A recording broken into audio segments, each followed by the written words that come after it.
This is Abdul Aziz Khan, and now we are in the lecture number 26 for Basics of Microwave Propagation.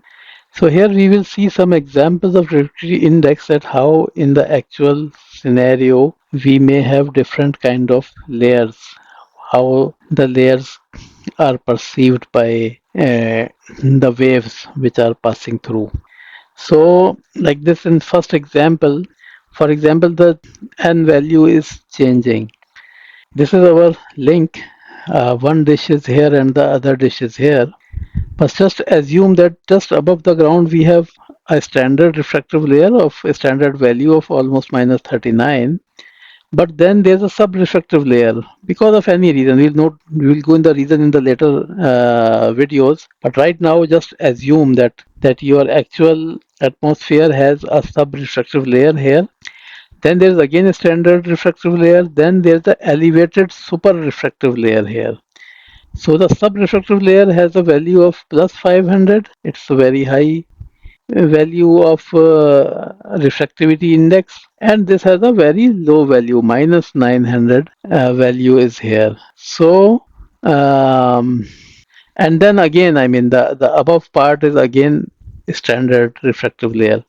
So what happens is that, for example, if it was all a uniform standard layer, then you should have been looking at a uniform distribution of waves on this side. I mean, everything which is coming here should be normally depicted here. It should be a normal microwave. But what happens is that the waves which are coming down, usually when it will come down, it will just hit the ground, and as we see that the ground is not reflecting anything, so it should just finish here.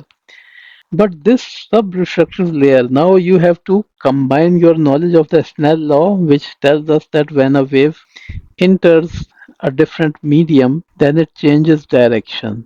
So the angle of incidence and the angle of new, I mean the directed wave, the wave which changes its path, these angles are different. They are not same. I mean there's a difference based on the refractivity index of the layer of the like for example this subrefractive, this has a refractivity index of 500. So anything which is coming here, it is turning towards the towards upside, like it's turning it back to the like it was coming down, then it's turning and going up again.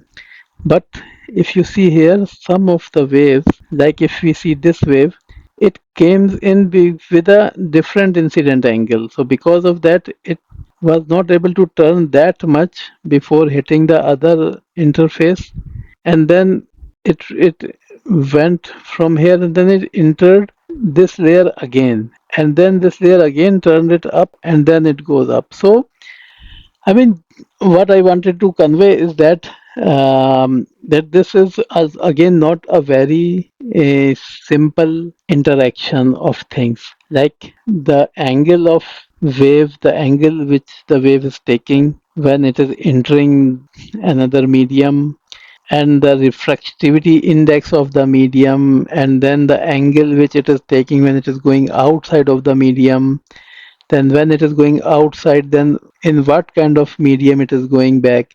So these are complex kind of things, and they make complex kind of scenarios. So some of the waves which are coming down, though even though there is a layer in between, but still they did not go fully up and they hit the ground, or they go in a very different direction.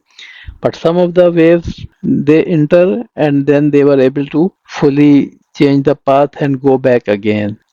And the waves which are going through this standard refractive layer, they are taking their normal path and they are reaching this dish on the other side.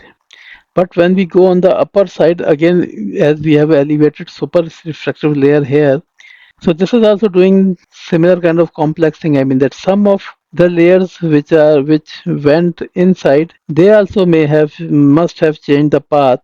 But when it hit the other side, and then they went up. I mean they did not, they were not able to fully bend down. But some of the angle were of a peculiar angle, that when these waves hit on this medium, then it got turned to the downward side, and when they come out of it, then again they make a upward bend, and that's why you can see that some of these, because I hope you should be able to understand what I'm trying to convey, that this is not a very simple scenario, because not only the refractory index of this layer is important, but as we know that the angle, the incident angle and the resultant angle which the wave took inside the material, they are also important. And then based on these two, there is a complex nature of wave bending.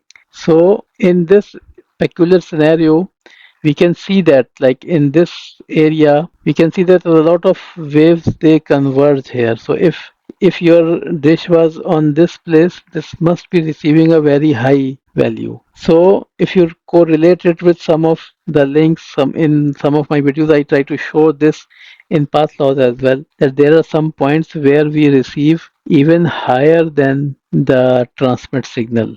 So this is because of the reason that multiple waves are added on this place, and because of the addition, the resultant value increases. So let me make it a bit shorter. So basically, based on what kind of layering you have in the exact scenario, you may have a different kind of receive at different kind of days, for example, or different kind of times, because whatever we are seeing, it will not happen continuously, because this is always changing in days and nights and different time of the day, or different weather of with different seasons as well.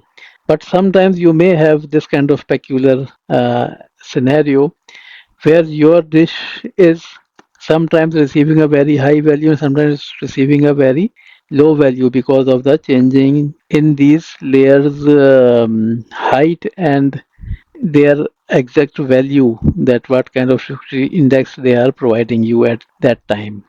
Let's see another scenario. In this scenario, we can see that we have a very, again, we have a sub-refractive layer near the ground, and we have a normal layer above this layer.